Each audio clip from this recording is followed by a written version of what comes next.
Jadi to some extent ya,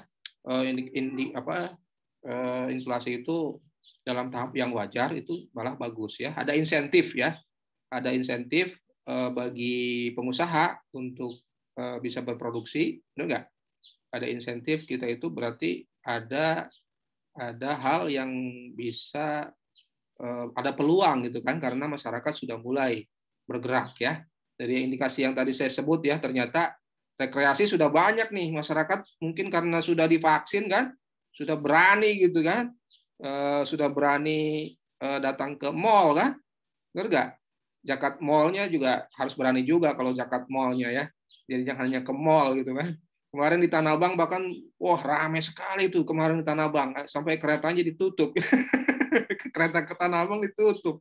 Tapi taraweh sedikit juga ya, masih sedikit ya kalau taraweh ya. Banyak kan ke Tanah Abang ya. Kan puasa kan menjelang ini saringan nih, puasa ini menjelang akhir-akhir ini benar-benar jadi saringan ya. Jadi perpindahan dari masjid ke pusat perbelanjaan enggak pasti taraweh itu. Ya, ini juga saat-saat kritis nih. Belajar ini luar biasa nih tantangannya. Apalagi saya kan. Kalau kalian kan hanya dengerin kan, benar nggak? Hanya dengerin kan. Kalau dengerin itu enak. Kalau dosennya, wah bicara 2 jam lagi, wah luar biasa ya. Jadi jangan kira ya, jadi guru itu mudah gitu ya, perjuangannya juga luar biasa gitu kan. Kayaknya enak gitu kan, jadi apa gitu kan, tapi bagus lah. Yang penting kita niatnya adalah niat yang baik. Nah, kenapa saya bilang inflasi? Kenapa saya bilang inflasi ya? Kemarin juga sudah sekilas dibahas ya, inflasi yang terkait kebijakan moneter itu yang tadi saya sebut inflasi inti ya. Jadi core inflation namanya ya, inflasi inti. Kan inflasi itu ada 2 komponennya, ada inflasi inti ya, yaitu yang memang karena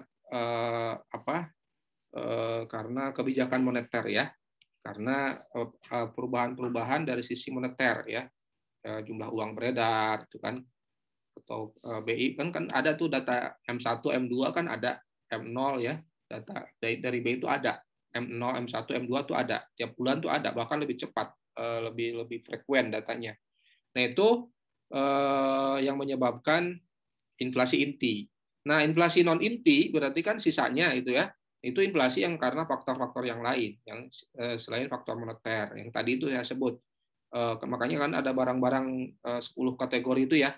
Misalnya kenaikan harga cabai karena apa? Kenaikan harga cabai karena paceklik gitu kan. Nah, itu inflasi non inti.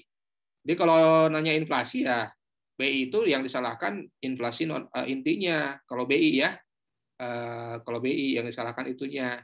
Nah, kalau yang lainnya berarti itu inflasi memang karena faktor-faktor non moneter ya. Bisa karena fiskal, bisa juga karena AS ya, agregat supply-nya dari pasar-pasar barangnya ya, pasar produksinya ya, produksi barang-barang tertentu. Nah, itu inflasi non inti. Ya semuanya harus kita lihat, harus kita cek ya.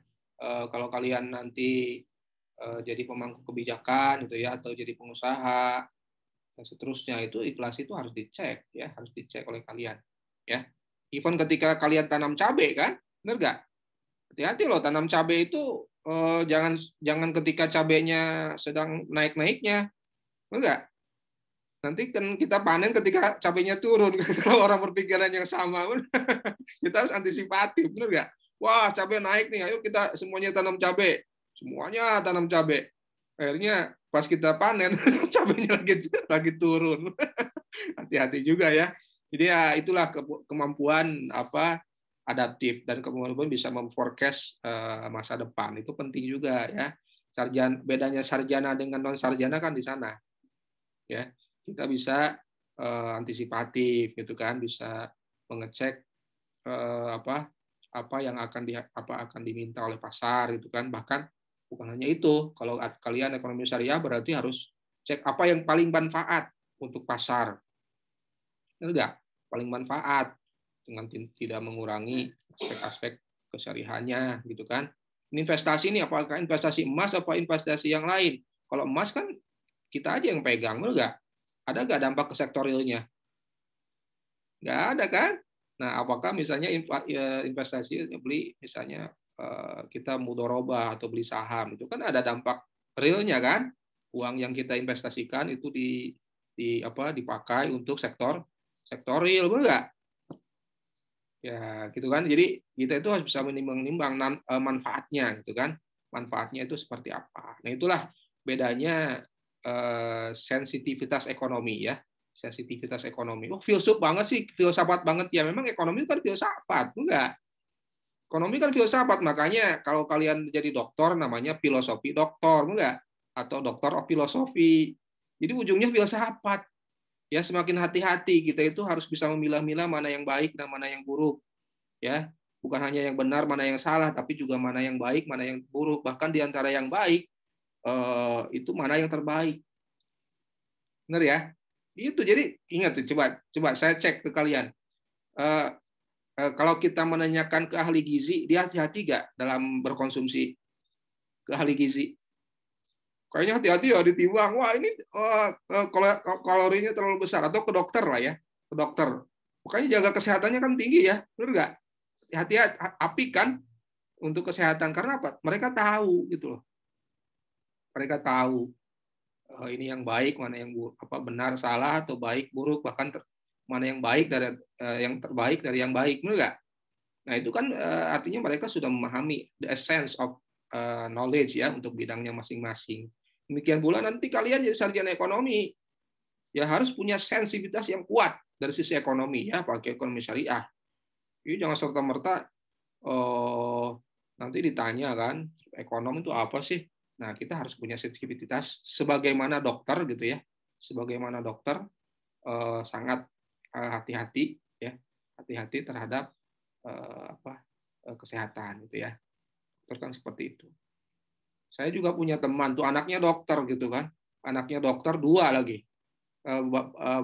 Bapaknya itu malah tidak mau di treatment oleh anaknya. Kenapa? Takut kayaknya kalau ke bapak sendiri. Artinya kalau anak ke bapak malah lebih hati-hati, takut gitu. Makanya aneh kan? Punya anak, kalau kasih saran boleh gitu kan. Tapi kalau untuk treatment nggak mau anaknya itu ngasih obat ke bapaknya. Mungkin takut ya. Anaknya itu takut gitu, takut salah atau apa itu. Ya artinya apa? Ya seperti itulah. Semakin kalian berilmu, itu harus semakin kalian itu menjadi seorang yang apik ya, hati-hati ya. Bahasa agamanya waroi gitu kan. Waroi ya. Jadi waroi ya. Jadi harus apik dalam segala hal gitu ya. Jadi bukan semakin ya agresif penting tapi harus hati-hati. Yang ibarat saya kata kemarin disebut justru harus punya rem juga gitu kan. Harus punya rem di samping punya gas karena rem inilah yang bisa membuat kita itu bisa confidence. Benar nggak? Coba saya tanya ke siapa nih, ke Akbar. Akbar mau nggak kalau pergi di jalan tol naik Ferrari di jalan keputus ya. Akbar mau nggak di jalan tol ya naik Ferrari pakai mobil Ferrari ya kan kenceng tuh. Tapi mobilnya nggak ada remnya, mau nggak? Kecepatan 100 km per jam, tapi mobilnya nggak ada remnya, mau nggak? Mau nggak Akbar? Mau nggak? Nggak mau kan? Nggak mau, Pak. Nggak mau, karena rem itu juga penting gitu kan.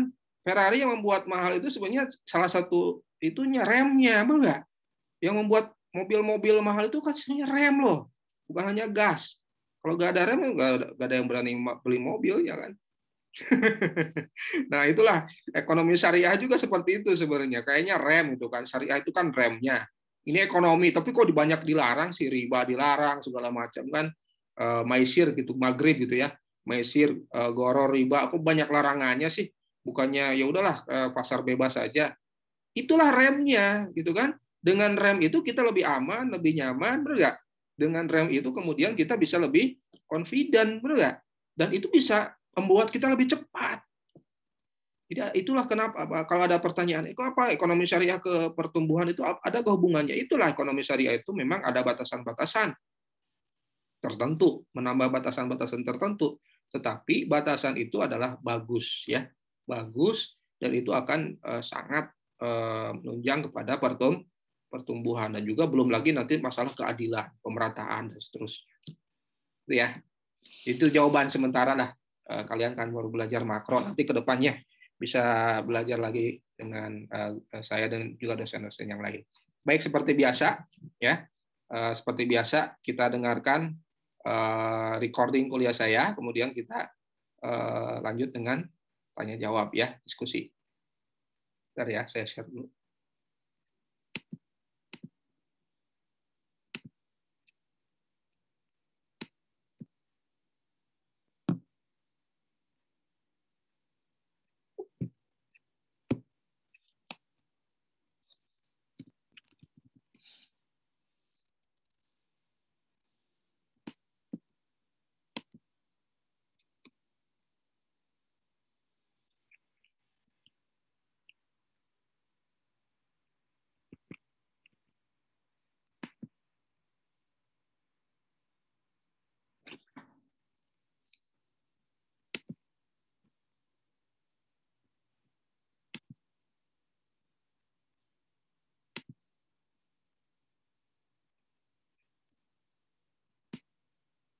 Bentar ya, ini kok ada masalah teknis kayaknya nih.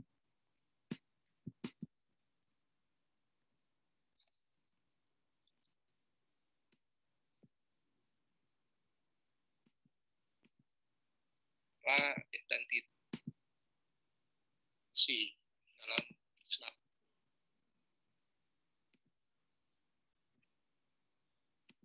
Kemarin di minggu lalu kita sudah bahas bahwa inflasi ini adalah salah satu tujuan makroekonomi ya. Selain daripada output ya dan penciptaan lapangan tenaga kerja, nah inflasi ini adalah terkait tentang Pak, suaranya masih kecil. Bentar ya.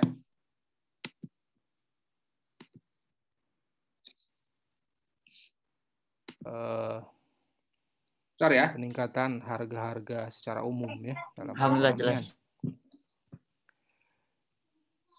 Ini adalah outline pertemuan kita kali ini, kuliah kita kali ini. Kita akan bahas apa itu sebenarnya inflasi dan bagaimana ruang lingkupnya, sejarah inflasi, juga dasar teori inflasi menurut Islam. Dasar-dasar teori inflasi secara konvensional Anda sudah bahas di kuliah makroekonomi dan juga ekonomi umum mungkin ya. Dan kita juga akan bahas salah satu model saja yang dikemukakan oleh Imam Al-Maqrizi tentang inflasi ini. Beliau ini salah satu pakar ekonomi Islam ya, yang banyak concernnya terkait mata uang ya atau tingkat harga. Oke.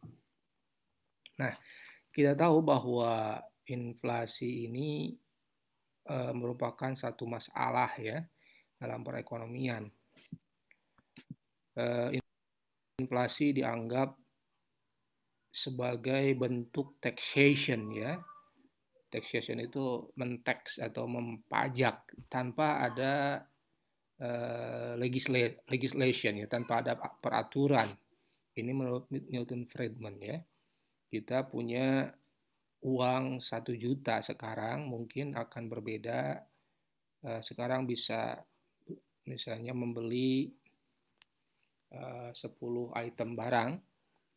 Nah, dengan asumsi misalnya 10% terjadi inflasi, ini tahun depan misalnya ya, yearly-nya, maka akan menyebabkan kita itu hanya bisa membeli 9 barang saja. Nah, ini seakan-akan ada pajak ya yang tanpa terlihat, tanpa ada aturannya. Dan ini adalah sesuatu hal yang tentu saja kalau kita tidak bisa kendalikan, ini akan bisa berdampak pada tingkat kesejahteraan yang semakin menurun ya. Bahkan menurut Margaret Thatcher ya, inflasi itu adalah ibu ya atau orang tua dari pengangguran dan perampok yang tidak terlihat ya. Bagi siapa? Tentu saja perampok bagi orang-orang yang menyimpan uangnya ya dan tidak mengusahakan uangnya gitu ya. Ya kalau kita hanya menyimpan uang di bantal, di bawah bantal gitu ya, tentu saja kalau terjadi inflasi maka sebenarnya uang itu nilainya berkurang seperti kita bahas tadi. Ya, bahkan menurut Frederick Loss ya, Loss ini bahwa inflasi itu ibarat dosa ya. Inflasi itu bagi semua pemerintah ini mereka itu mengumumkan, tetapi sebenarnya mereka juga yang menyebabkan inflasi. Ini menurut beliau ya. Jadi misalnya seperti ini, BI itu atau Bank Sentral itu mengumumkan inflasi tahunan, bulanan. Ya padahal bagi mereka itu sebenarnya mereka juga yang meng-create inflasi. Bank Sentral meng-create mata uang ya, kita bahas minggu lalu. Maka ini yang menyebabkan penurunan nilai uang atau pemerintah yang menciptakan misalnya budget defisit dan menganggarkan atau kebijakan fiskal ya juga berdampak inflasionari ya. Nah, ini pandangan-pandangan terkait ya inflasi. Ya bukan berarti tidak boleh, tetapi ini yang harus dikendalikan ya, harus dikendalikan. To some extent inflasi juga penting ya. Ini adalah insentif bagi misalnya produsen. Kalau tidak ada kenaikan harga, bagi produsen juga kan tidak mau ada insentif untuk bisa berproduksi di kemudian hari ya. Kalau harga-harganya sama dengan adanya kenaikan harga, tentu bagi mereka juga ini ada insentif ya. Dan seterusnya. Jadi tidak semua inflasi itu buruk, tetapi kalau tidak bisa dikendalikan, ini akan berdampak yang sangat terhadap terutama terhadap kesejahteraan yang ujungnya ya. Pertama terhadap saving dulu, yang kemudian adalah ujungnya adalah terkait kesejahteraan masyarakat. Oke. Nah, inflasi. Ya, inflasi itu ini fenomena ya, fenomena bukan kenaikan satu atau dua barang ya. Jadi ini bukan terkait satu pasar ya, tetapi ini kenaikan secara umum ya, harga barang-barang ya. Jadi barang-barang itu overall ya, secara umum itu meningkat harganya dan ini relatif terus-menerus. Nah, ini yang disebut inflasi. Jadi kalau misalnya dalam perekonomian ini harga laptop naik atau harga handphone naik, ya kalau harga handphone saja dan ini tidak secara agregat tidak menyebabkan inflasi, tidak menyebabkan kenaikan harga secara umum, tentu ini bukan inflasi namanya. Ya. Nah, inflasi itu berarti kenaikan harga-harga secara umum. Makanya dalam perhitungan inflasi ini pemerintah atau BPS ya, Badan Pusat Statistik misalnya mengelompokkan atau mencacah atau mensurvei banyak item ya, puluhan item ya, hampir mungkin sekitar 50-an ya di berbagai macam di berbagai kota ya di Indonesia. Nah, ini item-item ini kemudian dilihat harganya, bagaimana pergerakan harganya, dibuatkan indeksnya ya, menjadi CPI misalnya. CPI itu apa? Consumer Price Index. Lalu indeks ini dikombinasikan dengan berbagai macam dengan berbagai kota yang lain, lalu kemudian indeks ini kemudian dikomparasikan dengan indeks tahun sebelumnya. Kalau terjadi kenaikan, nah itulah disebutnya inflasi. Ya, secara makro inflasi kita sudah bahas minggu lalu ya, ini terjadi di pasar barang terjadi karena pasar dan barang dan uang ini terjadi pergeseran ya. Ada keseimbangan pasar barang dan pasar uang yang bergeser ya, entah itu pasar uang atau pasar barang atau kedua-duanya. Nah, inilah dalam framework Keynesian ini disebutnya ISLM. Lalu ISLM yang naik ya akan menyebabkan AD yang naik ya. AD yang naik, agregat demand yang naik. Ya, atau bisa juga karena pasar barang yang lain ya, pasar barang yang lain menyebabkan agregat supply-nya yang turun ya, sehingga harga barang juga semakin bisa akan naik ya. Jadi ujungnya kan ADAS ya, tetapi ADAS ini pun banyak sumbernya. Kalau AD kan ini dari framework Keynesian ya, ISLM atau Islam gitu ya kalau konteks syariah. Ada altruism di sana. Dan AD juga bisa berasal dari pasar barang atau pasar uang. Jadi itulah konteks secara umum inflasi. Jadi kita tidak bisa anggap inflasi ini responsibility satu atau dua orang atau satu dua sektor. Harus kita lihat mananya dulu nih yang bergeser, AD-nya atau AS-nya. AD pun mananya juga yang bergeser, apakah IS-nya atau LM-nya ya gitu. Dan komponen IS pun akan ada banyak, ada C, ada I, ada G, dan seterusnya. Ya, LM pun sama ya, perkembangan menilainya apakah bergeser komponen apanya. Oke. Nah, dalam konteks sejarah, inflasi ini adalah fenomena yang biasa yang terjadi ya dalam konteks banyak peradaban, misalnya di Bizantium ya. Ini masalahnya ya ini saat itu ini record saat itu. Kerajaan Bizantium ini mengumpulkan banyak emas ya dengan melakukan ekspor komoditas ya dan bahkan mencegah import ke luar negeri ya ke mancanegara. Nah, akhirnya menyebabkan apa? Terjadinya kenaikan tingkat harga komoditasnya sendiri ya. Kalau kebanyakan ekspor ya, importnya tidak ada ya tentu barang-barang yang bersangkutan berarti akan di kerajaan tersebut akan terbatas sehingga justru itu akan menyebabkan kenaikan tingkat harga ya. Atau terjadi misalnya di Eropa ya, revolusi harga di Eropa. Nah, misalnya ya di Italia ya dan Jerman sekitar tahun 1470 ini terjadi juga ya inflasi ya.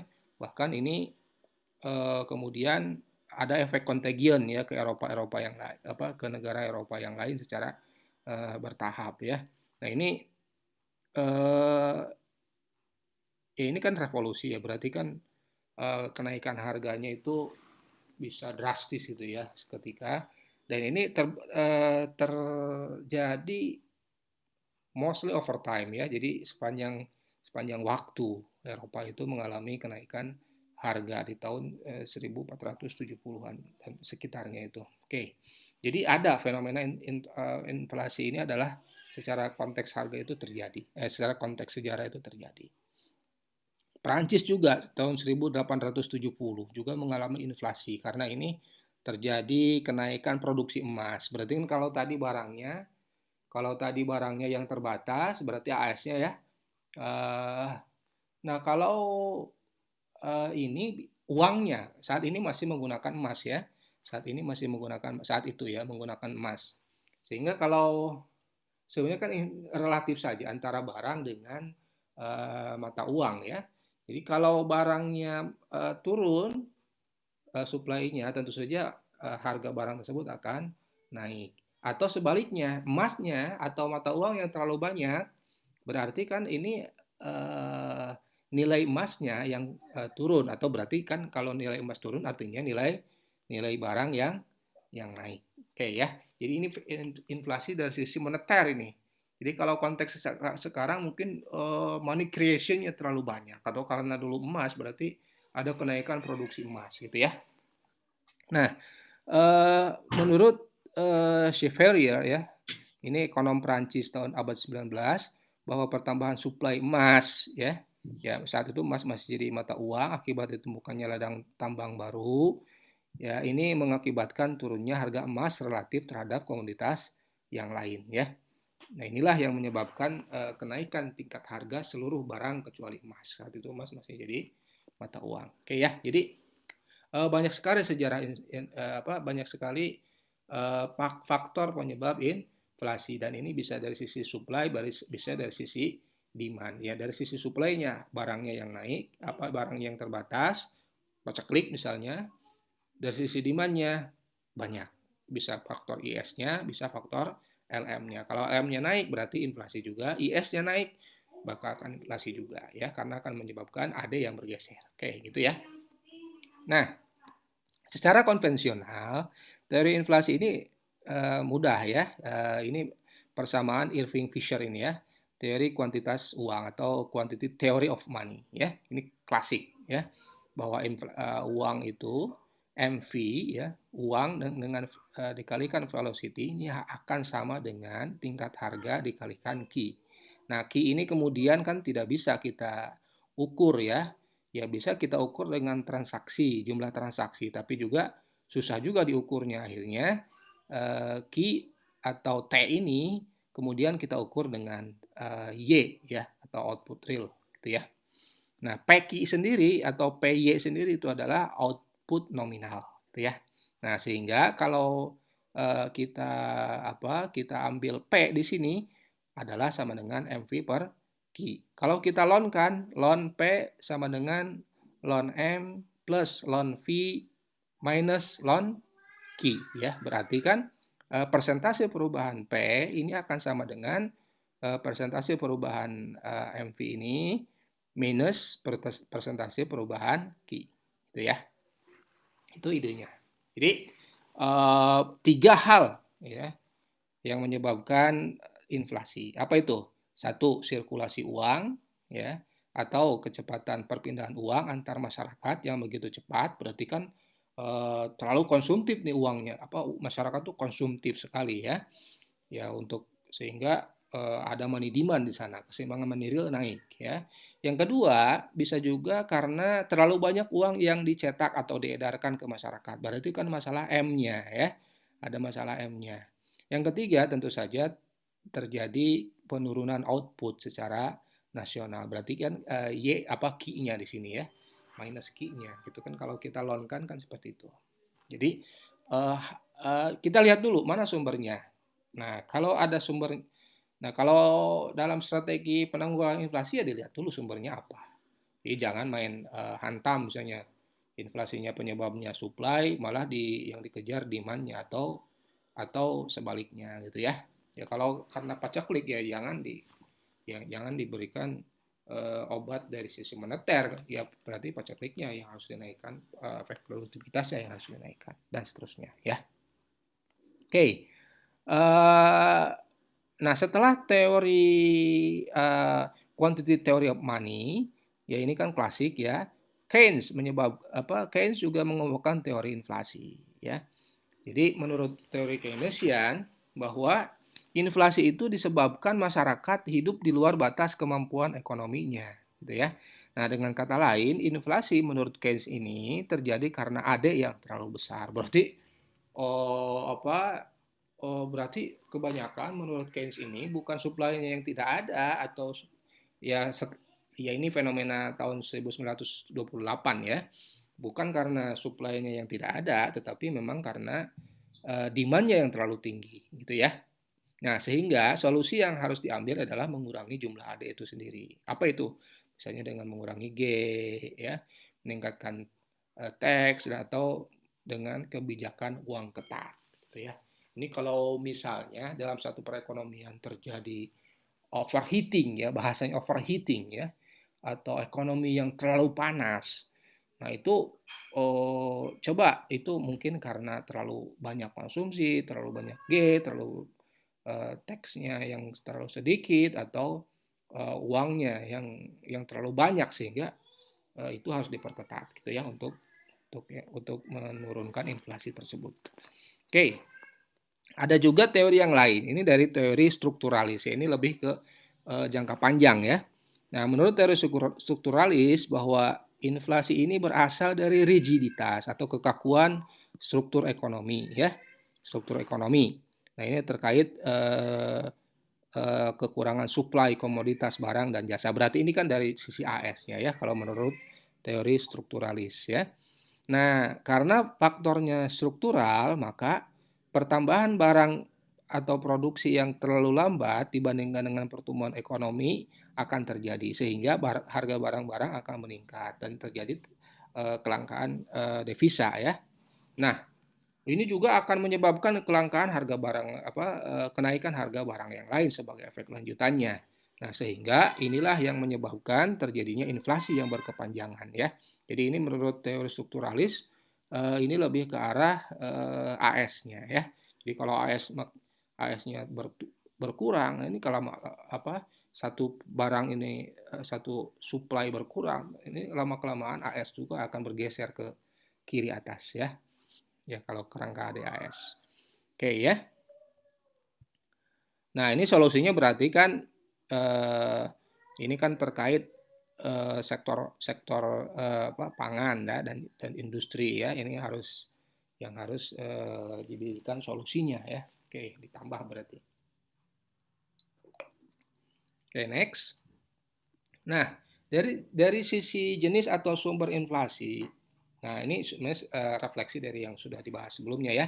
Ada cost push inflation, jadi ada kenaikan harga atau kenaikan biaya-biaya produksi ya. Nah ini namanya cost push inflation ya. Nah ini bisa terjadi walaupun pada tingkat pengangguran yang tinggi dan tingkat penggunaan kapasitas yang produksi yang rendah ya. Ini ada cost push, berarti ada sisi kenaikan kenaikan upah-upah real gitu ya, kenaikan dari sisi harga-harga input yang lain. Nah, ini cost push inflation ya. Nah, yang kedua bisa juga demand pull inflation ya. Demand pull inflation ini ditarik berarti oleh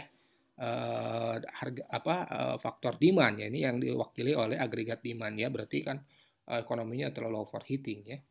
Ada juga inertial inflation. Ini bahwa inflasi ini cenderung untuk terus berlanjut pada tingkat yang sama sampai kejadian penyebab inflasi berubah. Jadi kalau ada satu masalah inflasi yang sifatnya ini misalnya struktural ya, ini kan menyebabkan inersia. Kita tahu dalam fisika yang namanya inersia itu kan kelembaman ya. Jadi kalau sudah masalahnya ini belum diselesaikan, maka inflasi ini akan terus-menerus akan terjadi. Ya, akan terus-menerus terjadi ya. Misalnya selama kontrak finansial dan upah-upah ini menyebabkan inflasi ya. Dan ini akan terjadi kelembaman dalam inflasi kalau masalah ini belum diselesaikan ya, masalah kontrak upah, kontrak finansial dan seterusnya. Bisa juga inflasi ini disebabkan oleh policy ya. Jadi oleh policy misalnya kebijakan ekspansi moneter ya yang terus-menerus ya, atau bahasa sekarang itu easy monetary targeting ya, easy monetary expansion ya. Jadi ekspansi moneter yang terus-menerus atau terlalu longgar ya, Misalnya untuk membiayai defisit anggaran ya. Ini kasus Zimbabwe ya. Membiayai defisit anggaran, mereka terus cetak uang. Bank sentralnya belum independen, sehingga inilah yang menyebabkan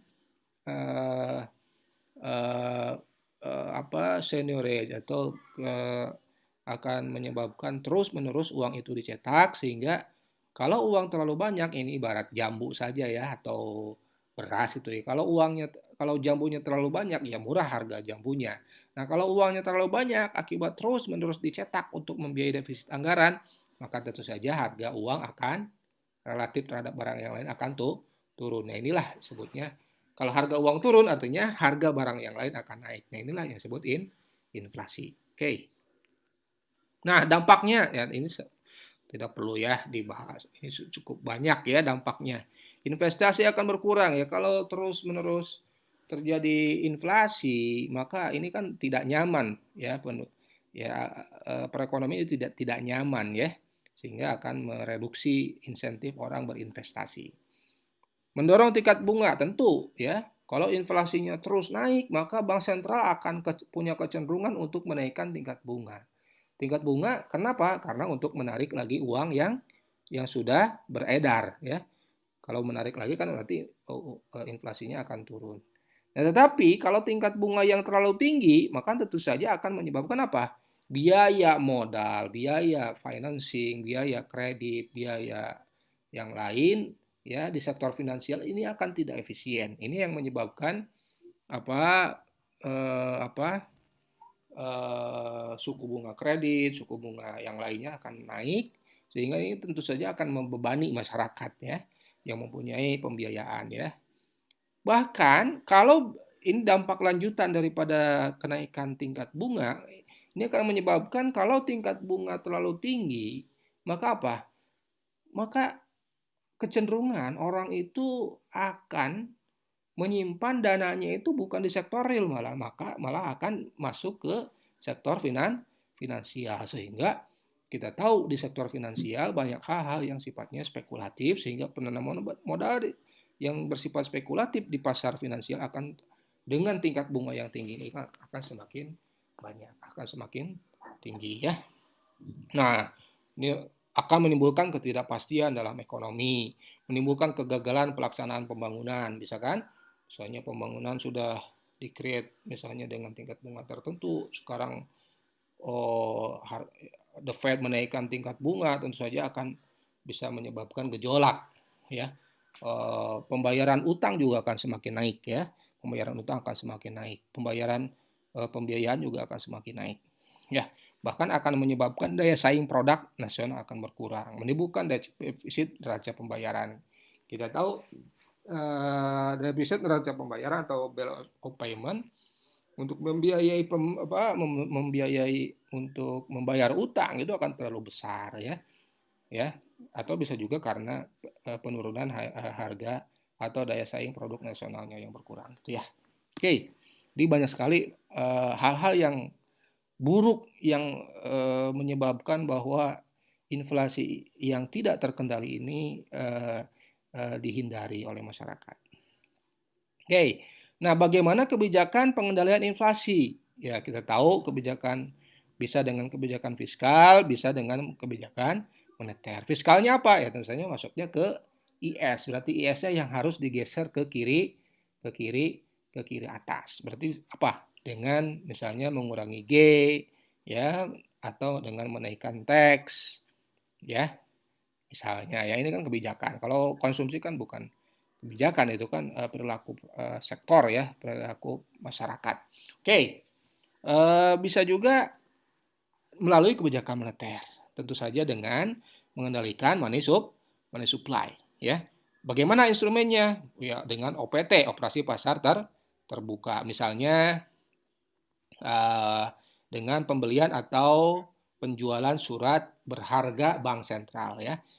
Bank sentral kan punya surat berharga ya, yang mempunyai harga namanya sertifikat Bank Indonesia ya. Jadi kalau surat berharganya dijual berarti kan uang nanti akan masuk ke bank sentral, berarti akan ini kan bisa mengurangi inflasi ya, mengurangi tingkat harga. Kalau BI atau bank sentral ini membeli kembali, berarti ini kan kebijakan ekspansif ya, kebijakan ekspansif ya. Bisa juga dengan menarik uang dari sistem perbankan ya. Ya misalnya dengan menaikkan giro wajib minimum ya atau menaikkan atau menurunkan giro wajib minimum ya GWM. Kalau misalnya GWM rate-nya dinaikkan, ini kan berarti tentu bank sentral ini ingin menarik uang ya, ya. Karena orang atau menurunkan GWM ini berarti ingin menyalurkan uang ke masyarakat gitu ya. Bisa juga untuk dengan cara meningkatkan tingkat suku bunga atau diskonto yang memperlambat heating ekonomi ya. Kalau ekonomi terlalu heat maka naikkan saja suku bunganya. Ini yang dilakukan secara konvensional ya. Dengan menaikkan suku bunga maka overheat di sektor real ini akan lari ke sektor finansial, akan lari ke misalnya sertifikat Bank Indonesia, akan lari ke instrumen-instrumen surat berharga yang dimiliki bank sentral. Oke. Nah, bagaimana dalam Islam teori inflasi ini? Dalam Islam sama ya, bahwa inflasi ini akan berakibat sangat buruk bagi perekonomian karena yang pertama akan mengganggu fungsi dari uang ya, mengganggu fungsi tabungan juga, mengganggu pembayaran di muka, dan juga akan mengganggu unit penghitungan, berarti akuntansi juga akan inilah yang menyebabkan adjustment terus ya. Jadi bahkan inflasi ini bisa menyebabkan inflasi lanjutan ya atau contagion ya.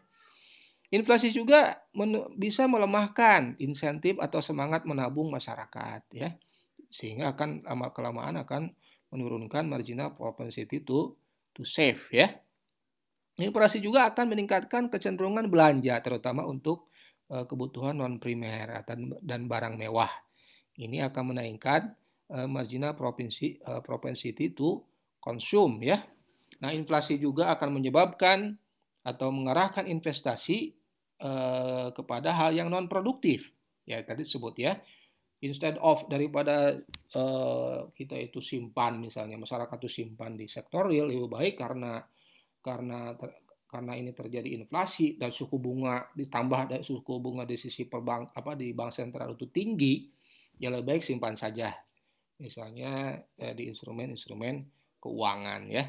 Dan ya, ini yang tidak ada relevansinya dengan kebijakan-kebijakan sektor-sektor real yang bisa meng-create tenaga kerja dan seterusnya. Tentu saja ini akan mengorbankan investasi ke arah yang produktif ya, daripada bertani lebih baik dan itu risikonya terlalu tinggi, ya lebih baik masyarakat ya kalau terjadi inflasi dan suku bunganya tinggi akan menyebabkan ya udahlah kita simpan saja di instrumen-instrumen keuangan yang sudah pasti menghasilkan dan sudah risikonya juga rendah dan seterusnya gitu ya.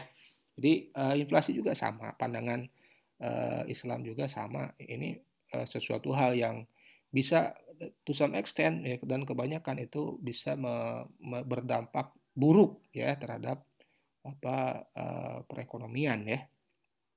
Nah, ada pertanyaan terkait inflasi. Ini dari sisi moneter ya. Beberapa ekonom Muslim menyebut bahwa ekonomi itu tidak mengenal istilah inflasi karena mata uangnya stabil dengan ini ekonomi Islam maksudnya ya. Sorry, ini maksudnya ekonomi Islam. Tidak mengenal inflasi karena mata uangnya stabil dengan dinar dan dirham. Ya, penurunan nilai uang mungkin terjadi yaitu ketika emas ya yang menopang dinar itu mengalami penurunan misalnya dengan ditemukannya cadangan emas dalam jumlah yang besar. Jadi kan suplai emasnya tinggi. Nah, bagaimana menurut pandangan Anda terkait ini? Ya, bagi saya pribadi sih, ya itu betul to some extent ya dalam dalam satu hal ya.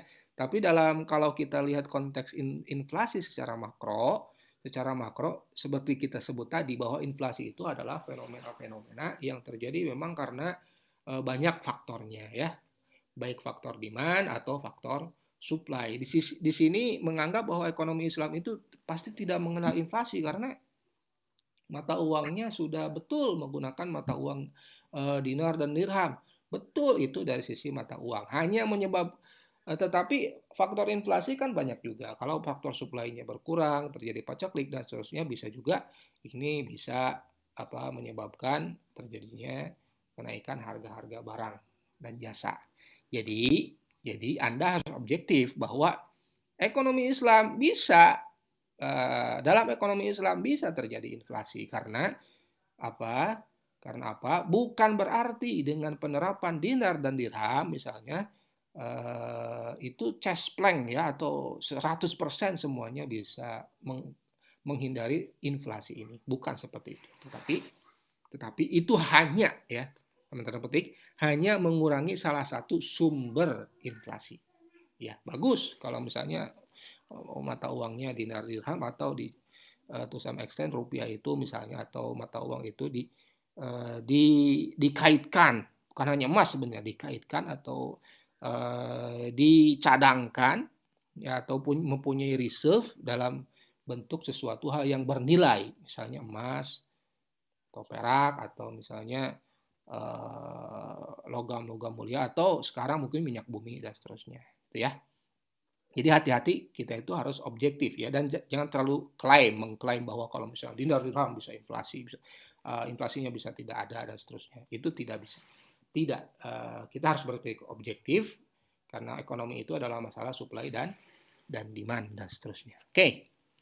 Nah, menurut teori Al-Makrizi ini inflasi dari teori Al-Makrizi ini tahun 1300 sampai 64 sampai 1441 Masehi ya. Beliau ini merupakan murid Ibnu Khaldun ya. Oke. Inflasi ada dua. Wah, ternyata teori inflasi itu sudah ada dari semenjak tahun 1364 ya. Bahkan sebelum ada Adam Smith nih. Bahwa inflasi ini bisa berasal dari berkurangnya persediaan barang. Berarti natural inflation. Ini berarti kan karena faktor AS atau kenaikan penurunan AS atau kenaikan AD. Ya, agregat demand, di mana orang tidak mempunyai kendali atasnya. Nah, ini berarti kan ini disebutnya, beliau ini menyebut natural inflation ya.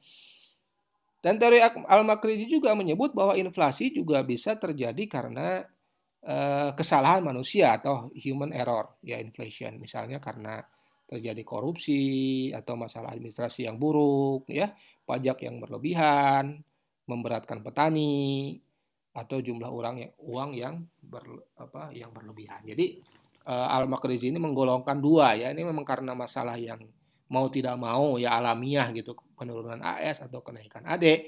Bisa juga karena masalah human-nya ya, masalah human error-nya atau moral hazard di sini ya.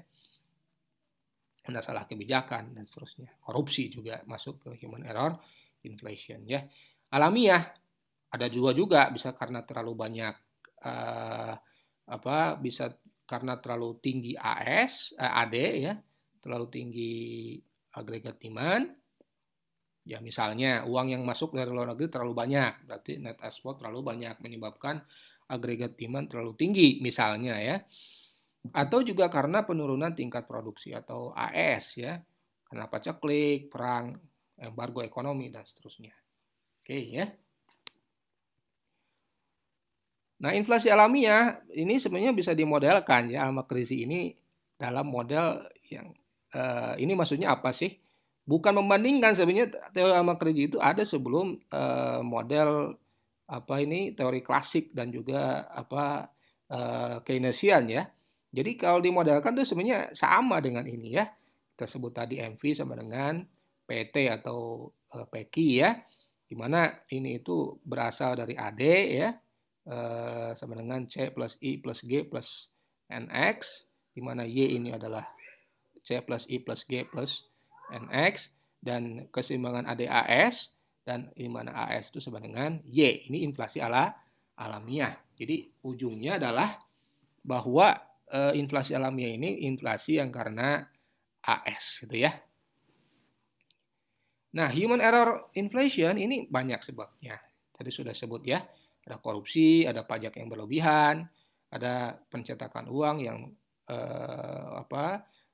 untuk menarik keuntungan atau excessive seniorage. Jadi hati-hati ya. Kalau ada pertanyaan kenapa misalnya uang nggak dicetak saja untuk membiayai pembangunan, ya inilah dampaknya. Ada dampak seniorage ya. Nah ini bisa kalian baca di sini ya. Oke. Nah langkah-langkah penanggulangan inflasi tentu saja bagaimana ini langkahnya? Ya inflasi to some extent itu menguntungkan golongan masyarakat tertentu, ya misalnya ada insentif untuk berproduksi, tetapi secara umum merugikan golongan yang lain, ya. Akan tetapi orientasi ekonomi haruslah memperjuangkan kesejahteraan masyarakat yang banyak, ya. Yang dalam usul fikih disebutnya al-maslahah al-ammah, ya, al-maslahatul ammah. Jadi kepentingan umum lebih diutamakan. Nah, kebijakannya tentu saja kalau secara konvensional bisa dengan OPT ya, operasi pasar terbuka, membeli dan menjual suatu harga, bisa juga dengan kebijakan persediaan kas, misalnya cash ratio policy, di mana bank sentral itu mengaruhi peredaran uang itu dengan menaikkan atau menurunkan presentasi persediaan kas dari bank. Ya berarti ini kan banknya ya. Ini salah satunya dengan GWM ya. Bisa juga dengan diskonto ya, suku bunganya langsung. Jadi ini dua hal sebenarnya ya. OPT dengan cash policy ratio ini kebijakan quantity ya. Jadi menaikkan menurunkan uang itu ya dengan membeli atau mengurangi ya surat berharga bank sentral ya. Yang kedua, ini diskonto ini sebenarnya kebijakan dalam tanda petik harga uangnya. Kalau harga uang dinaikkan bagi bank sentral, tentu saja uang itu akan kembali ke bank sentral. Kalau harganya diturunkan, uang akan kembali lagi ke sektor real. Ini menurut pandangan konvensional.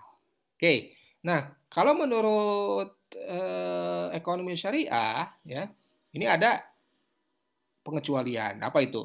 Tidak menggunakan instrumen bunga atau juga dengan eksesif ya money creation ya, tidak dengan ekspansi moneter yang ekspansif yang dengan pencetakan uang. Karena di kuliah minggu lalu kita sebut bahwa uang itu hati-hati, uang itu harus merefleksikan apa yang dibutuhkan. Money supply itu sebenarnya bukan di-create secara exogenous oleh bank sentral, tetapi bank sentral ini harus memperhatikan betul nggak sektor ini membutuhkan uang ini. Ya, kalau tidak membutuhkan, nah itulah yang menyebabkan inflasi. Sehingga bank sentral itu harus mengarahkan kebijakannya terhadap apa? Misalnya mendorong MS yang cukup untuk membiayai pertumbuhan potensial Y, ya, dalam jangka menengah dan jangka panjang ya, untuk demi mencapai P yang stabil.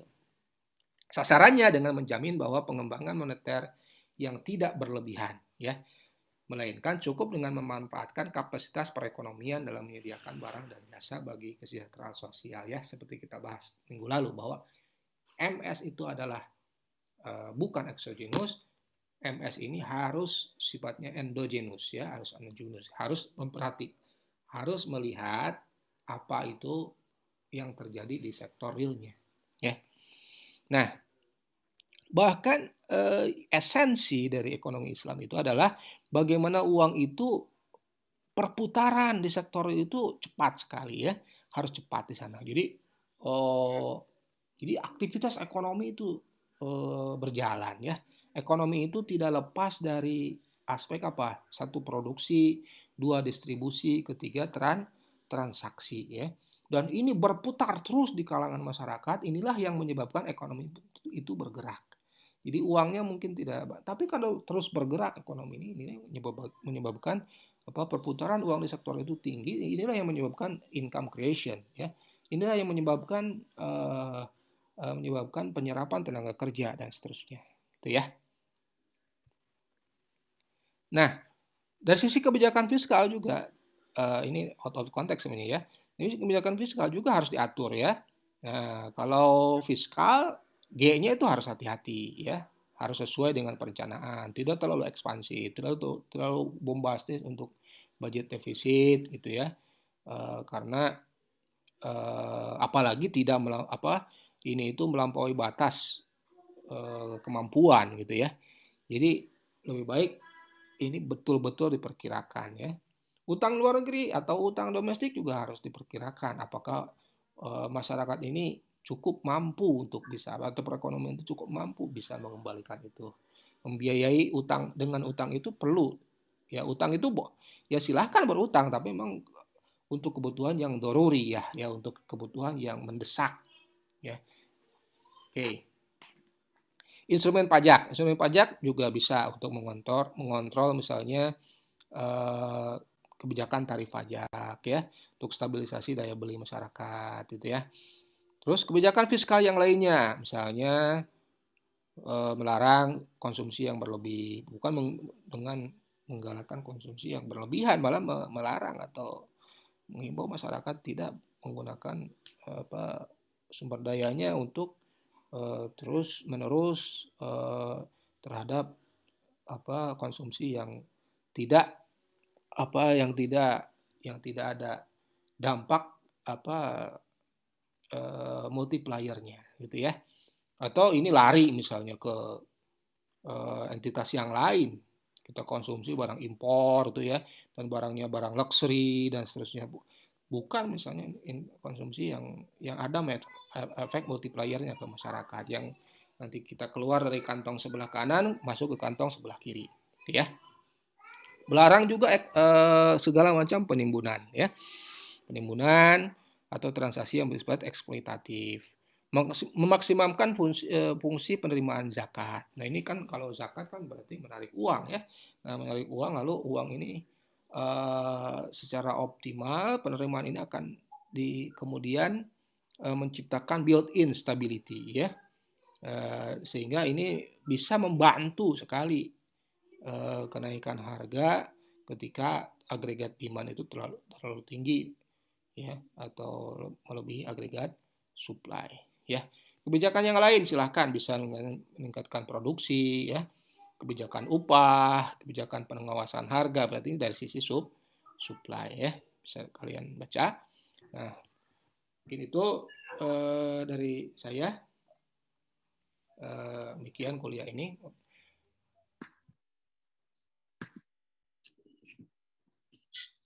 Baik, cukup jelas ya. Ada chat, bentar. Pak, keluar masuk Zoom. Ada pertanyaan, silakan.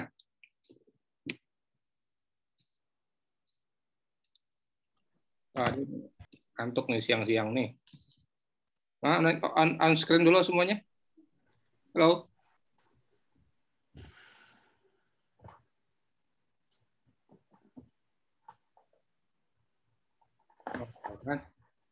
Kelihatan kan?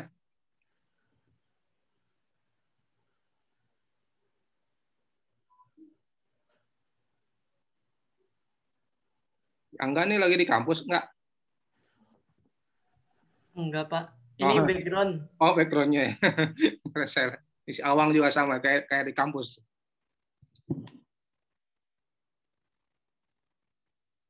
Kangen juga ya ke kampus ya. Baik, silakan ada pertanyaan atau yang perlu didiskusikan atau apapun lah pertanyaan, mau tentang inflasi. Izin, Pak. Siapa? Awang siapa? Awang ya. Pak, setelah dipelajarin apa namanya dari pemikiran Al-Makrizi terus ke klasik terus ke Keynesian, saya nggak menemukan perbedaan, Pak. Ya memang. Lebih terhadap keturunannya dan contohnya kayak apa namanya di bagaimana cara mengendalikan inflasi dalam sektor fiskal, ngurangin G atau C-nya. Itu kan sama aja dari yang Islam tadi, Pak. Terus perbedaan yang mendasarnya apa, Pak? Selain apa fokus terhadap zakat dan tidak menggunakan bunga. Ya memang nggak ada, makanya. Tapi gini ya, ini saya kasih ke Awang nih ya, bahwa memang hal yang sifatnya filosofis, ya, hal yang sifatnya ide itu boleh jadi sudah diutarakan oleh pemikir-pemikir intelektual zaman dulu. Bahkan bukan hanya generasi Islam, seperti hanya Al-Makrizi, ya. Bahkan oleh Sokrates, oleh Plato, oleh ketika zaman prehistorik gitu ya, bukan prehistorik, Yunani, Romawi. Idenya ya, idenya. Tapi kita harus duga, harus anggap bahwa perkembangan ilmu itu adalah hasil kontribusi banyak orang, banyak peradaban. Jelas ya, hasil kontribusi banyak peradaban.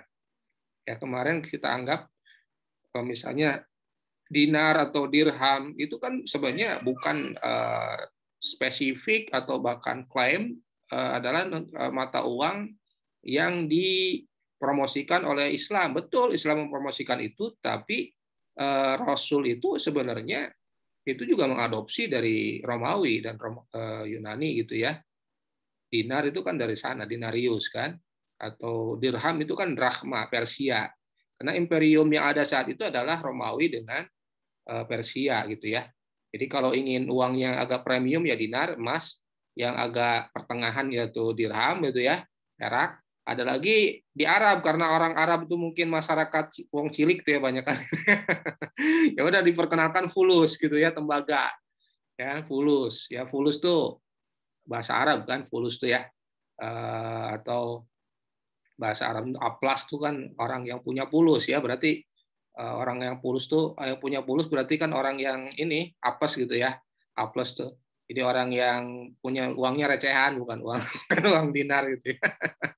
Makanya kalau namanya itu bukan dinar, jarang namanya fulus kan. Ada juga yang namanya dinar ya, yang premium kan. Nah itu artinya gini, keawang itu ya. Jadi secara ide itu memang sudah diperkenalkan oleh ilmuwan-ilmuwan Muslim, bahkan oleh Socrates, oleh Aristoteles dan seterusnya, gitu ya. Jadi inti dari ilmu, teori-teori yang kalian baca sekarang itu hasil kontribusi banyak orang. Itu yang pertama, ya. Yang kedua, terkait model bisa jadi bukan Al-Makrizi yang menyebutkan, ya. Terkait model ekonominya, ya, itu bukan Al-Makrizi. Bahkan model misalnya Adam Smith itu apa sih? Adam Smith itu katanya diambil dari kitab Al-Amwal gitu ya. Terus Adam Smith sendiri tidak ada tuh, lihat deh. Coba saya ini ke kalian ya. Buku kalian sudah baca belum? Yang sudah baca buku Adam Smith siapa? The Wealth of Nation. Di sini. Nih, ini buku The Wealth of Nation ya. Kalian bisa download loh. Wah, ini bahaya juga nih. Ada gambar seperti ini. Ya. Nah, ini buku The Wealth of Nation ya. Ya. Saya kemarin cek ya. Buku The Wealth of Nation nggak ada kurva-kurvanya, nggak ada. Padahal Adam Smith ini menyebutkan nanti ada kurva demand, ada kurva supply dan seterusnya. Artinya secara ide ya, boleh jadi ini adalah kontribusi Adam Smith. Ya, tetapi secara model itu oleh ilmuwan setelahnya. Coba, kalau teori demand itu oleh siapa? Teori demand oleh siapa? Ada model demand itu model apa? Coba dalam mikro.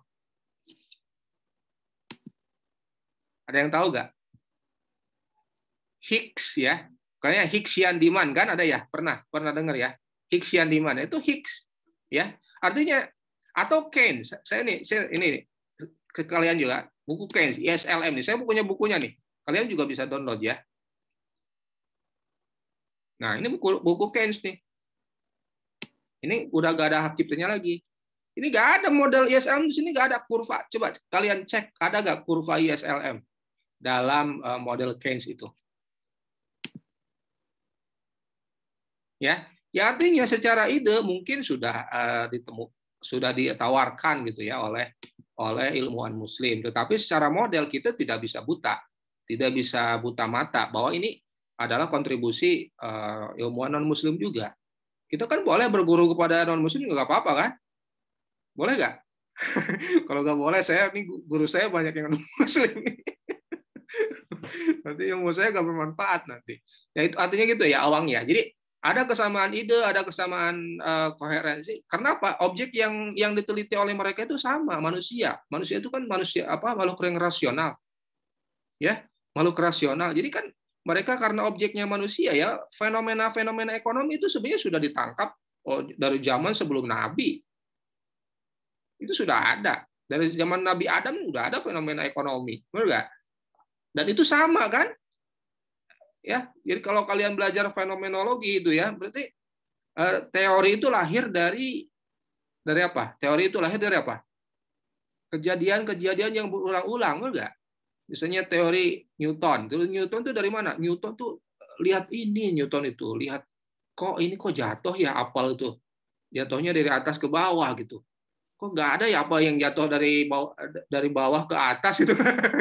Benar nggak? Ini apa ini? Akhirnya kemudian teori Newton kan F kali M kali A. Benar nggak? Di mana A-nya itu adalah gaya tarik bumi gitu kan. Tapi secara umum adalah F sama dengan M kali A. Ya. Jadi fenomenanya sudah ada dari zaman prehistorik, dari zaman Nabi Adam, ya kalau apel jatuh turun dari atas ke bawah. Tapi yang mensintesakan fenomena itu menjadi satu model itu bisa jadi, ya itulah namanya teori demand atau teori gravitasi, teori yang lain. Jelas ya. Jadi kita tidak bisa gelap mata bahwa ilmu itu adalah kontribusi banyak orang ya. Tetapi apa yang diintisarikan oleh ajaran Islam adalah ya al-halalu bayyin kan, halal itu jelas, yang haram juga jelas, benar nggak? Yang susah itu kan urusan diantaranya. Artinya dalam ekonomi juga sama, yang halal banyak, malah lebih banyak dari yang haram, benar nggak? Ya artinya fenomena-fenomena apapun yang secara ekonomi yaitu halal kecuali ada dalil yang mengharamkannya, enggak? Itu kan? Coba gampangan cari yang halal apa yang murah? Mudah, apa yang haram? Jadi salah tuh orang. Waduh, susah ya cari yang halal nih. Enggak? Yang kebalik, masih banyak yang halal daripada yang haram. Enggak, itu dasarnya, enggak. Enggak, dalam transaksi keuangan kan sama. Juga dalam transaksi ekonomi dan seterusnya, ya. Jadi kalau ada kesamaan-kesamaan, ya, itu juga tidak bisa kita mengklaim, ya. Bahkan kalau kalian lihat sejarah, ya, saya tuh pernah ada satu film dokumenter yang bagus, ya, Science and Spirituality atau apa gitu, ya. Ini orang Baghdad gitu, ya. Bahwa di zaman Khalifah Al-Ma'mun, gitu ya, zaman Khalifah Al-Ma'mun, inilah terjadi kita itu melek, gitu ya. Orang Muslim itu melek peradaban. Dan itu diterjemahkan dari kitab-kitab Romawi dan Yunani itu diterjemahkan ke dalam bahasa Arab. Itu masif ketika zaman Khalifah Al-Ma'mun. Karena apa? Kita itu ya kalau ibarat kata sekarang berarti kita belajar ke Eropa, belajar ke Amerika, ya belajar. Kayak saya kan belajar di Australia, berarti kan belajar ke Jerman. Itu model-model mirip seperti itu. Dan ternyata kalau kita tarik lebih jauh lagi, ya, ternyata Eropa kemudian setelah itu malah kebalik, menerjemahkan dari dunia Muslim, ya.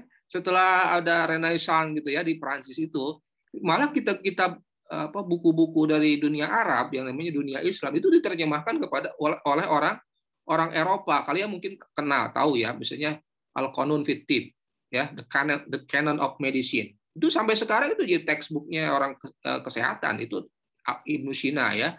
Atau misalnya Ibnu Rushd, ya, filosofinya Ibnu Rushd yang kemudian ini bisa menjadi inspirasi Renaissance di Eropa dan seterusnya. Dan Ibnu Sina dan juga Ibnu Rushd, kita tidak boleh gelap mata. Ibnu Sina ini bukan dia melahirkan sendiri loh. Ibnu Sina itu mensintesakan banyak sekali medicine terutama dari India, dari China, ya, di samping dari dunia Arab sendiri. Jadi kita itu harus belajar secara lebih terbuka, harus lebih ini sehingga kita bisa mensintesakan, gitu ya. Ibnu Rushd juga sama, dialektikanya adalah dialektika dari Aristoteles dan dari Plato, ya. Ini kalau kalian nggak percaya, ya, kalau kalian belajar di pesantren ada itu ilmu mantik, ya, ilmu logika, ya. Dan itu adalah logika Aristoteles, jelas nggak? Itu logika Aristoteles loh. Itulah yang kemudian lahir ilmu kalam, ilmu tauhid. Ilmu tauhid itu ada dalil akli, ada dalil nakli, ya. Kalau dalil nakli kan dari Quran. Dalil nakli itu dalil dari logika, ya. Logika premis itu. Nah, premis itu adalah logika Aristoteles. Ya, ini membuka wawasan kalian nih. Kalian itu harus terbuka, ya. Kalau belajar itu harus terbuka. Benar nggak? Ilmu maling aja boleh kan dipelajari, asal jangan maling, enggak. Ilmu maling itu boleh dipelajari. Coba kalau satpam, boleh nggak belajar ilmu maling? Boleh dong, karena biar tahu pergerakan maling itu seperti apa biasanya. Benar nggak pergerakannya, sehingga kita bisa antisipatif. Ya, benar nggak? Boleh ilmu korup. Saya dulu pernah punya teman waktu ketika ke Australia itu, KPK, ya, dia forensic accounting, ya. Jadi dia itu mempelajari kriminal di finansial, pasar finansial, gitu ya. Tapi enak juga sih kalau punya teman orang KPK itu. Dulu waktu ini saya tuh pasti ditraktir, karena nggak boleh ditraktir kalau orang KPK itu harus dia yang traktir, kan. Ayo saya belajar gitu. Kamu kenapa belajar ilmu maling, tanda petik? Ya harus, karena kita ingin tahu sebenarnya perilaku mereka itu seperti apa, sehingga kita bisa antisipatif. Gitu ya. Jadi memang nanti Awang banyak sekali nanti kesamaan. Bedanya apa? Tentu bedanya misalnya kalau jual beli, bedanya apa orang Islam dengan non Muslim? Ya beda, kita ada aturan-aturan yang bisa memperbolehkan. Misalnya di saham, misalnya, ya, transaksi saham. Apa bedanya di pasar saham nih? Saham syariah dengan non syariah. Sahamnya bisa syariah loh dua-duanya. Tapi kalau perilakunya non syariah, misalnya ada spekulatif, ada margin trade dan seterusnya, itu tidak boleh juga. Jadi halnya sama tapi bisa berbeda. Itu ya. Demikian pula dalam teori. Dalam teori, apa ini Al-Makriji kok sama? Tapi Al-Makriji belum loh. MV sama dengan P kali T itu belum. Itu Irving Fisher, ya. Al-Makriji itu nggak ada MP, mim, mim kali V gitu ya. Mim kali fa sama dengan apa tadi? Fa kali kop gitu. Enggak, bukan kayak gitu. Itu adalah dirumuskan oleh Irving Fisher ya. Irving Fisher. Itu makanya kita untuk bisa mempelajari Al-Maqrizi bisa belajar dulu ke Irving Fisher. Pas kita tahu bahwa ternyata ide ini disampaikan oleh Al-Maqrizi, berarti kita sangat mencengangkan, berarti ilmuwan-ilmuwan muslim ketika zaman Zayanya itu luar biasa. Sudah ada sudah memikirkan hal-hal yang melampaui zamannya. Benar nggak? Ketika kita belajar kedokteran, ternyata orang Eropa sekalipun itu belajar kedokterannya kepada Ibnu Sina misalnya. Bahasa mereka tuh appreciate dan seterusnya. Jadi itu ya. Jadi ini konteks sejarah, konteks keilmuan, bahwa memang keilmuan itu sangat dinamis gitu ya, sangat dinamis, dan ini adalah hasil kontribusi manusia. Mana yang benar, mana yang salah, tentu ada kita punya guidance ya, Al-Qur'an dan Sunnah. Itu yang punya guidance. Dari siapapun ilmunya itu kita terima, tapi tentu harus kita saring. Benar nggak? Nah itu kalau kalian belajar, misalnya belajar ekonomi syariah itu di mana sih? Itu jangan dikira loh. Di Jerman sekarang sudah menerbitkan suku. Government Islamic bond loh di Halle Saale menerbitkan, universal. Universal karena bagi mereka ini lebih adil, menenteramkan, dan di sisi keuangan itu lebih nyaman gitu kan daripada yang sifatnya interest based ya, interest rate. Sekarang mereka menerima ya, atau misalnya venture capital kan, venture capital itu kan sebenarnya bagi hasil. Jadi kalau sejalan nih antara siapa misalnya prinsipal yang punya uang dengan yang punya bisnis gitu ya, yang punya bisnis ini kalau sudah sepadan, itu biasanya kontraknya tuh nggak mau kontrak suku bunga. Ya, misalnya nih ya, Awang punya perusahaan sebagai perusahaan multinasional, ingin punya misalnya mengembangkan sayap misalnya mie ya, mie atau bukan mie lah. Kalau mie kan Indomie udah bagus. Apalah produk yang ini ditawarkan di Indonesia, akhirnya kan mau tidak mau buat perusahaan kan, patungan ya dengan perusahaan di Indonesia yang sudah punya core bisnis yang sama. Benar nggak? Nah, perusahaan X ini yang didirikan oleh perusahaan Awang dengan yang di Indonesia nih, yang misalnya oleh Febrian gitu ya, itu biasanya basisnya bagi hasil loh, bukan suku bunga. Kalau bagi hasil apa? Itu kan inspirasi agama Islam, benar nggak? Ya, semakin advance, semakin lebih menenteramkan ya oleh pelaku usaha itu untuk bisa menerapkan ajaran-ajaran intisari agama Islam, enggak? Atau kebalik, jangan dikira loh akad bagi hasil itu adalah diterapkan oleh perbankan, tidak. Akad bagi hasil itu, profit loss sharing itu sudah diterjemahkan oleh pelaku ekonomi di desa-desa, saya enggak? Dan di sektor pertanian, coba kalau kalian ke desa-desa ya, ada akad di situ mapat gitu ya, mapat tuh 1/4 ya, 1/4 mapat tuh profit loss sharing loh. Mapat tuh 1/4 buat pemilik modal, milik tanah, 3/4 buat, atau misalnya mertelu tuh 1/3. Enggak, mertelu itu 1/3 buat kita sebagai itu kan mudharabah selling rate tuh mertelu loh bahasa di desanya. Itu sudah diterjemahkan oleh Bank Syariah, malah tidak ada. Benar enggak? Bank Syariah ada nggak yang mudharabah dikit, baru 5%. Banyakan murabahah yang paling mudah gitu kan, dari margin saja. Banyakan Bank Syariah itu masih makanya bank BMI ya, bank murabahah semua atau BSM, bank semuanya murabahah gitu. Mudharabahnya sedikit, mudharabahnya di desa-desa adanya. Ya, yang menerapkan profit loss sharing intisari agama itu adanya di desa-desa. Ya, kita punya kambing gitu kan, kambing kita maparokan, biasanya maparo kan namanya kan, bahasa Sunda atau Jawa itu kan maparo kan enggak? Maparo di siapa? Di peternak. Nanti itu hasilnya dibagi 2. Ya, kalau dijual itu misalnya dia punya anak, kambingnya, anaknya dijual 2 juta misalnya, ya itu berarti sejuta buat peternak, 1 juta buat itu maparo. Ya, artinya kalian ya betul adalah mahasiswa ekonomi syariah, tetapi pikiran kita harus lebih terbuka ya, karena keterbukaan itu nanti kita ibarat membuka pintu, nanti ilmu akan banyak datang ke kita. Jangan tertutup ya, yang tertutup. Dan kita belajar dari siapapun ya, tapi kita punya saringan ya. Itu Awang.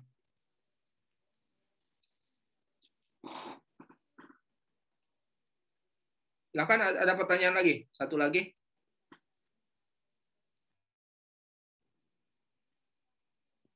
Jelas nggak, Awang? Jelas, Pak. Oke. Terus. Jangan, Pak. Jadi banyak kesamaan ya. Memang sama kan manusia. Dua-duanya manusia, yang diteliti manusia. Kalau sama ya nggak apa-apa kan. Enggak. Ada pertanyaan lagi? Silakan.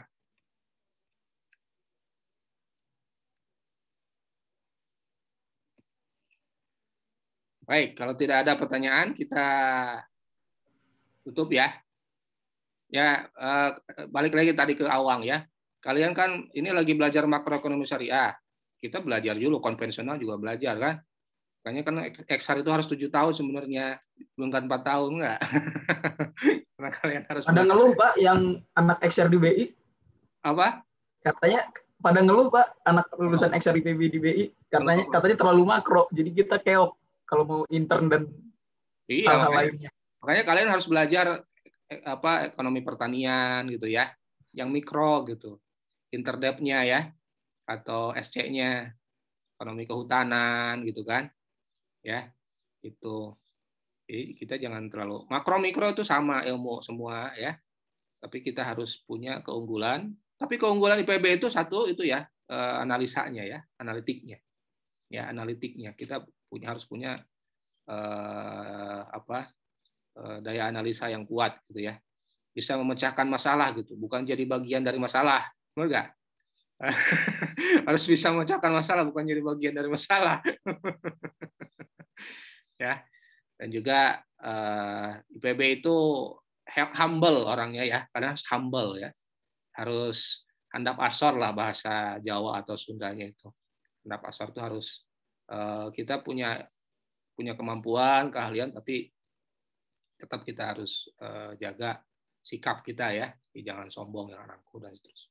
Itu karakteristik orang IPB. Tapi saking handap asornya, anak IPB itu diam biasanya. Diam, pas rapat tuh diam. Jangan gitu juga sih sebenarnya. Tapi kita show up lah kalau ada sesuatu hal yang perlu kita utarakan gitu ya. IPB itu terkenalnya di situ gitu kan, karena terlalu humble gitu ya. Saking humble-nya nggak keluar suaranya. Tapi ketika disuruh kerja cepat gitu. Dan selesai gitu ya. Kayak gitu juga sih bagus. Lebih banyak tindakan daripada ucapan. Tapi kadang-kadang kalau perlu berucap ya berucap juga. Ya benar nggak? Show up kita mengutarakan sesuatu hal yang perlu kita ungkapkan gitu ya. Oke. Ada lagi pertanyaan? Ya, kalian kan baru masuk ke IPB ya. Ya kemarin TPB kan. Sekarang baru masuk ke departemen ya, selamat datanglah di departemen walaupun di dunia online gitu ya. Nanti lain kali kita bisa berkumpul bertemu dalam dunia nyata ya. Mungkin kita akhiri kuliah ini karena ini waktunya sudah zuhur dan saya juga sebentar lagi mau uji ya.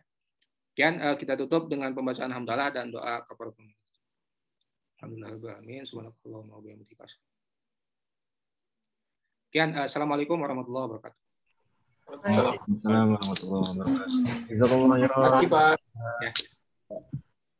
Oke, saya end ya. Iya, Pak.